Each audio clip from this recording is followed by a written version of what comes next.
So hey guys, welcome back. This is Durgesh सुबह और आज हम बात करने वाले हैं इंटर्नशिप्स के बारे में। जैसा कि आपने देखा होगा हमारे थंबनेल में $50 पर डे के इंटर्नशिप के बारे में हमने बात करी है, जो कि आपको इंडिया में मिल सकती है। क्या आपने वहां पर गौर किया? T&C टर्म्स एंड कंडीशन जो एकदम कॉर्नर में था, छोटी सी स्मॉल लेटर्स में लिखा हुआ था, जिससे ये पता चलता है कि एक टर्म्स एंड कंडीशन भी यहाँ पर अप्लाई की जा रही है। और ऐसे ही बहुत सारे फ्रॉड किए जाते हैं आपके साथ इंटर्नशिप्स को लेकर। अगर आपको आज ये पता ही चल जाएगा इंटर्नशिप मिलती कैसे है इंडिया में, पर साथ ही साथ आपको ये पता चलेगा आपको कैसे जेन्युइन इंटर्नशिप लेनी है, कैसे फ्रॉड से बचना है। नहीं तो आप भी ऐसे काम कर लोगे। आपके लिए आप क्यों करते हो इंटर्नशिप? बेसिकली आपको पैसे चाहिए और या फिर आपको स्किल डेवलपमेंट करनी है अपनी। आप चाहते हो आपने जो काम करा है, जो पढ़ाई करी है, वो थोड़ी और प्रैक्टिकली परफॉर्म करा जाए और देखा जाए जो मेरे को आता है वो प्रैक्टिकल वर्ल्ड में किस तरीके से वर्थ इट है कि नहीं। आप उस लिए इंटर्नशिप के लिए जाते हो। तो आपको इंटर्नशिप मिलने से पहले आपको ये जानना होगा इंटर्नशिप फ्रॉड कैसे होते हैं और ये फ्रॉड आप भी कैसे कर सकते हो। राइट, समझ रहे हो आप? समझ रहे हो आप? तो पहला अब हम बात करने वाले हैं कंटेंट क्रिएटर्स को लेकर। कंटेंट क्रिएटर क्या होते हैं? जैसे कि आप ग्राफिक डिजाइनर बोल लो, लोगो डिजाइनर, ब्लॉग राइटर या फिर वीडियो डिजाइनर या फिर वीडियो एडिटर्स, ये सारे कंटेंट क्रिएटर्स के काम होते हैं। या फिर आप डिजिटल मार्केटिंग, आप बहुत ज्यादा टर्म फेमस हो रहा है। मैं बहुत सारे लोग डिजिटल मार्केटिंग कर रहे हैं इस बीच।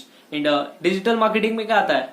Social media marketing, social media management, social media account, content creator. तो ऐसे बहुत सारे काम आपको मिलते हैं। और आप जहां पर जाते हो इंटर्नशाला पे, या फिर आप लिंक्डइन पे जाते हो, या फिर आप किसी डायरेक्ट कंपनी को कांटेक्ट करते हो किसी वेबसाइट के थ्रू। राइट, ये 3-4 तरीके होते हैं इंटर्नशिप लेने के। अगर आप जा रहे हो इंटर्नशाला की तरफ से, तो वहां पर कुछ ऐसी कंपनीज हैं जो कि जेन्युइन है और कुछ ऐसी कंपनी है जो कि फ्रॉड है। तो कैसे पहचाने? अगर आप डायरेक्ट जा रहे हो किसी कंपनी में और आप बोल रहे हो कि मेरे को, आप सर्च कर रहे हो internship job for content creator और ब्लॉग राइटर, ऐसा फ्रॉड हुआ है हमारे साथ, इसलिए हम आपको बता रहे हैं कैसे आपको सेफ रहना है। आप जाओगे, कंपनी के नाम ढूंढोगे, वहां पर आपको डिस्क्रिप्शन लिखा होगा, how to apply for a job लिखा होगा, आपकी स्किल्स क्या रिक्वायरमेंट है वो लिखा होगा। और आप देखोगे, आपको लगेगा yes this are the skills which was compatible for me, क्योंकि मेरे को भी आता है और ये यहाँ पर लिखा भी है। अब क्या करना है? आपको अप्लाई करना है। आप अप्लाई कर दोगे। अब आपको वहां पर देख के सब कुछ वेल ऑर्गेनाइज लगेगा कि सारे डिस्क्रिप्शन भी बरोबर है। डिस्क्रिप्शन में कंपनी की भी लिंक है, साथ ही साथ सोशल मीडिया के कुछ पेजेस है जो कि उस कंपनी की है और कंपनी भी ऑथराइज्ड है।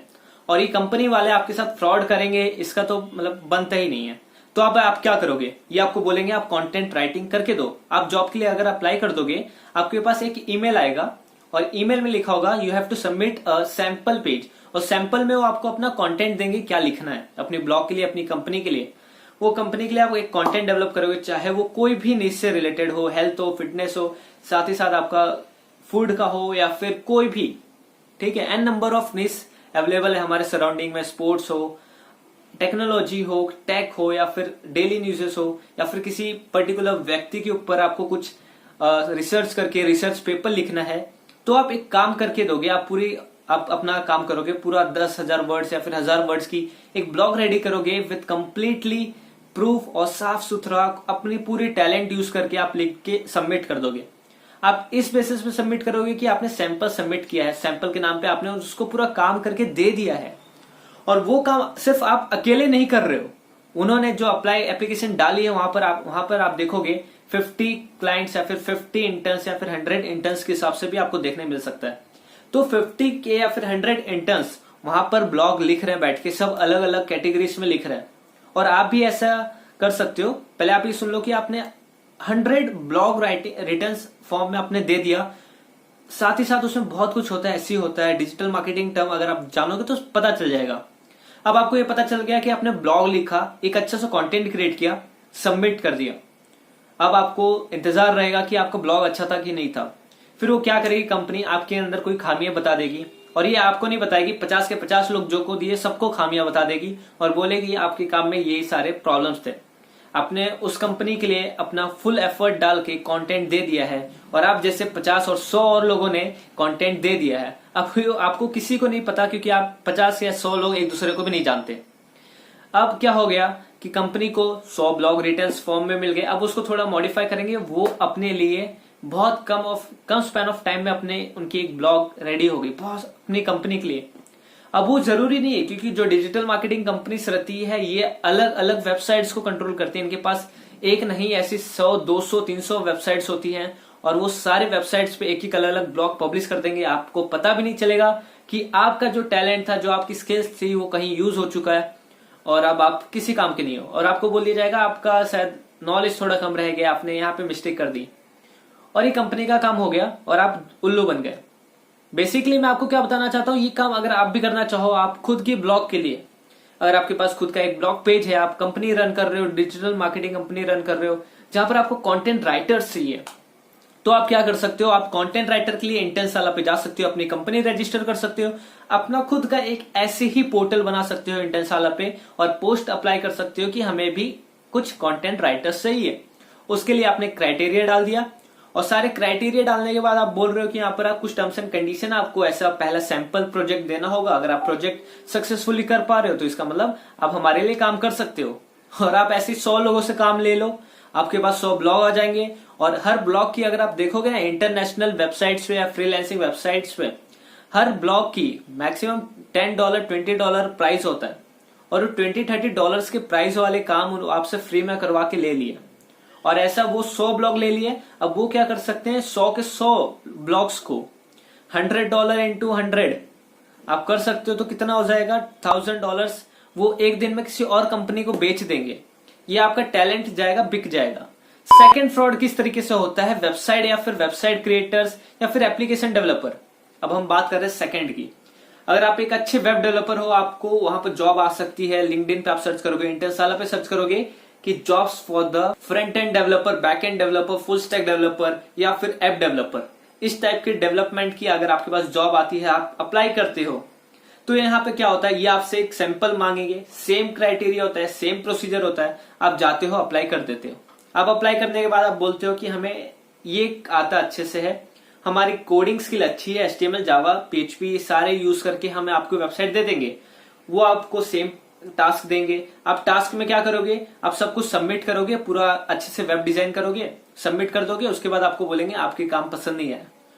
और कभी कभी तो ऐसा होता है आपको जॉब पे रख लिया जाता है, 10 दिन आपसे काम करा के फिर आपको बोलते हैं आपका काम पसंद नहीं आया। आपने मैक्सिमम काम करके दे दिया है उस कंपनी के लिए और कंपनी वाले भी अपना काम आगे कंटिन्यू करेंगे, आप ही के प्रोजेक्ट को लेके, आप ही के टैलेंट को लेके, आप ही के स्किल्स को लेके उनके कंपनी डेवलप करेंगे, पर आपको पता भी नहीं चलेगा और साइड बाय साइड आप बेवकूफ बन गए, क्योंकि आपके पास वो रीजन बता रहे ना कि आपकी ये गलती है। तो ये गलती होती नहीं है, बेसिकली आपको समझ में नहीं आता क्या हुआ है। अब बात करेंगे हम स्टार्टअप के फ्रॉड्स को लेके, स्टार्टअप वाली फ्रॉड कैसे करी जाती है और इंडिया में कैसे हो रहा है। क्योंकि बहुत सारे स्टार्टअप कल्चर में आपको देखने मिल रहा है, बहुत सारे स्टार्टअप्स ओपन होते हैं इंडिया में। और मान लो मेरी कंपनी ए है, मेरे पास एक थॉट आया कि एक अच्छी सी कंपनी चलाएंगे जहां पर बहुत कुछ सोसाइटी के प्रॉब्लम्स को सॉल्व करेंगे। अब हमें चाहिए फंडिंग। अब हम फंडिंग के लिए एक दूसरी कंपनी को अप्लाई करेंगे, जैसे बी, आप हमें फंडिंग दो। आप क्या करोगे, आइडिया पिच करोगे उनके पास जाके, फिर आप क्या कर सकते हो, आप बोलोगे, और वो कंपनी वालों का कंडीशन ये होगा कि आपके पास प्रॉपर एम्प्लॉय चाहिए, आपके पास पूरा एम्प्लॉयर चाहिए, एम्प्लॉय टीम चाहिए, जहां पर आपके पास डेवलपर टीम होनी चाहिए, मैनेजमेंट टीम होनी चाहिए, मार्केटिंग टीम होनी चाहिए। तब जाकर हम आपका काम देखेंगे, आपका एरिया देखेंगे, आपने किस लोकेशन पे बिल्ड किया है, उसके बाद आपको फंडिंग मिल जाएगी। तो उसके लिए वो 1 महीने का टाइम देते हैं। अब जो कंपनी ए है, इसके पास तो कुछ भी नहीं है, मेरी एक नाम की कंपनी, हमारे पास कुछ नहीं है। अब हम क्या करेंगे, जाएंगे इंटर्नशाला जैसी वेबसाइट्स पे, कहेंगे एक इंटर्नशिप ओपन हो चुकी है इस कंपनी के लिए, नया स्टार्टअप है और आपके यहाँ पे वेब डेवलपर की जॉब है, मार्केटिंग टीम की जॉब है और बहुत सारे HR टीम के लिए जॉब है। आप एम्प्लॉयज हायर कर लोगे, एम्प्लॉय हायर हो जाएंगे, आपको जॉब भी लग जाएगी।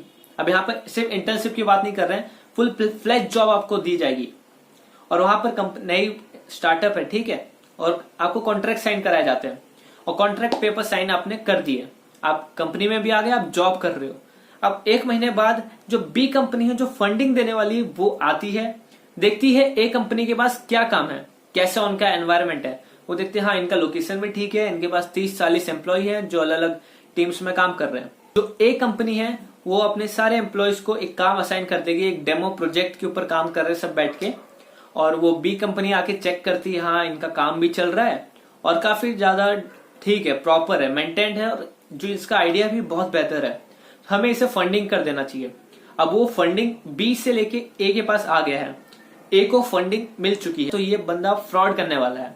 अभी फ्रॉड क्या कैसे करेगा, ये आप सभी जो एम्प्लॉय है उनको 50% पैसा देगा या फिर नहीं देगा और बोलेगा कि हम आपको निकाल रहे हैं, मतलब, और पैसा देके जितना भी सैलरी है उसको देके हटा देंगे, बोलेंगे 1 महीने बाद हमें आपकी जरूरत नहीं है, और आपको निकाल देंगे। और इस बेसिस पे निकालेंगे क्यों, कॉन्ट्रैक्ट पेपर जो आपने साइन किए थे उसमें ये लिखा था कि कंपनी आपको कभी भी निकाल सकती है बिना किसी नोटिस के, आपने शायद वो पढ़ा नहीं होगा। तो ऐसे सारे प्रॉब्लम्स किए जाते हैं, ऐसे सारे मतलब स्टार्टअप्स में फ्रॉड होते हैं। आप समझ लो, अगर आप जॉब के लिए जा रहे हो, इंटर्नशिप्स के लिए जा रहे हो, बेसिकली ये वीडियो उन्हीं के लिए बहुत ज्यादा इंपॉर्टेंट है। अब ए के पास जितने भी पैसे है, इस पैसे से ये अपनी कंपनी बिल्ड करेगा और खुद 3-4 लोगों के साथ ही अपने स्टार्टअप या फिर आइडिया पे वर्क करेगा। अब ये क्या है कि इसका यहाँ पे सेविंग हो गया, पर यहाँ पे नुकसान किसका हुआ है, आपका, जो आपने जॉब के लिए अप्लाई किया था आपने। अब आप ये सोचोगे आपने एक अच्छे स्टार्टअप में काम किया और आप जुड़े, पर वहां से आपको निकाल दिया गया और आपके पास ना कोई वैल्यूएबल सर्टिफिकेट होगा, ना ही आपके पास कोई वर्क एक्सपीरियंस होगा। आप समझ पा रहे हो किस तरीके से फ्रॉड किया जाता है यहाँ पर, और इसी तरीके से बहुत सारे स्कैम्स होते हैं। तो इसका सॉल्यूशन क्या है, तो बेसिकली मैं आपको सॉल्यूशन भी बताता हूँ। सॉल्यूशन क्या है बेसिकली, राइट। तो फर्स्ट सॉल्यूशन ये है, अब जो कंपनी में अप्लाई कर रहे हो उस कंपनी के सारे सोशल मीडिया पेजेस देखो, क्योंकि हर कंपनी में आज के डेट में सोशल मीडिया पेजेस है। सेकंड सॉल्यूशन ये है, अब हर कंपनी को, किसी भी कंपनी को देख लो जो कॉर्पोरेट में काम कर रहे हैं, उनका लिंक्डइन पेज होता है या फिर लिंक्डइन पे उनका ग्रुप होता है। उस कंपनी के थ्रू आप जो देख सकते हो कि कौन कौन लोग लिंक्डइन पे कनेक्टेड है, आप सबसे कनेक्ट करो, या फिर वाया आप बाहर से भी कनेक्ट कर सकते हो ऑफलाइन मोड में, कितने लोग काम कर रहे हैं, किस तरीके से काम कर रहे हैं, क्योंकि कनेक्शन मेकिंग बहुत ज्यादा इंपॉर्टेंट है यहाँ पर। थर्ड ये है, अब जो भी प्रॉपर कॉन्ट्रैक्ट पेपर्स आपको मिल रहे हैं उसको रीड करो, बिना रीड किए आप किसी भी पेपर को साइन मत किया करो कॉन्ट्रैक्ट पेपर जब आप जॉब के लिए जा रहे हो। Fourth solution is check the company is registered or not on the mac.gov.in पर। आपको यहाँ पर जाके ये पता चलेगा कि कंपनी रजिस्टर्ड है कि नहीं। इंडिया में सारी कंपनीज को रजिस्टर किए जाते हैं, इनके पास रजिस्ट्रेशन नंबर है कि नहीं, ये ऑथराइज्ड कंपनी है कि नहीं, ताकि आपके साथ फ्रॉड ना हो सके। अगर आप इंटर्नशिप्स के लिए जा रहे हो तो बेसिकली आप ये देखो कि आपको कौन सी कंपनी अच्छी मिल रही है, ताकि अगर आप एक अच्छे कंपनी में जाओगे तो आप वहां पर सीखोगे कि एक अच्छे स्किल्स को, जो आपने पढ़ाई कर रखी है उस बेसिस पे आप जाओगे और उसी बेसिस पे आप अपने स्किल्स को एनहेंस कर पाओगे, अपने जो पढ़ाई की है उसको रियल वर्ल्ड में प्रैक्टिकली कर पाओगे। अगर आप स्टाइपेंड के लिए जा रहे हो, आप चाहते हो कि वहां पर आपको जाने के बाद कुछ पैसे मिल जाएंगे, तो ये कोई मतलब नहीं रहेगा। और अगर आपका जो माइंडसेट है इस तरीके से एकदम बेकार है, आपको कुछ डेवलपमेंट नहीं होगा और आपके यहाँ पर कुछ फायदा भी नहीं होगा। अगर आप जा रहे हो तो सीखो, स्किल डेवलप करो तो ज्यादा बेहतर होगा। आई होप आपको मेरी बात समझ में आई होगी कि किस तरीके से आपके साथ फ्रॉड हो सकते हैं, आपको कैसे बचना है, क्योंकि इस अलग अलग टाइप के फ्रॉड होते ही रहते हैं इंडिया में और ऐसे बहुत होते हैं। अगर आपको वीडियो पसंद आई तो आप अपने दोस्तों में शेयर कर सकते हो जिन्हें अभी इंटर्नशिप में जाना है या फिर वो जो ऐसे अप्लाई कर रहे हैं ऑनलाइन जॉब्स के लिए। अगर आपको हमारा काम पसंद आता है तो आप इस चैनल को सब्सक्राइब कर सकते हो, बेल आइकन प्रेस कर सकते हो। अगर आपको कोई भी डाउट हो, कोई भी क्वेश्चन हो, आप हमें कमेंट सेक्शन में पूछ सकते हो। तब तक मिलते हैं नेक्स्ट वीडियो में। जय हिंद, जय भारत।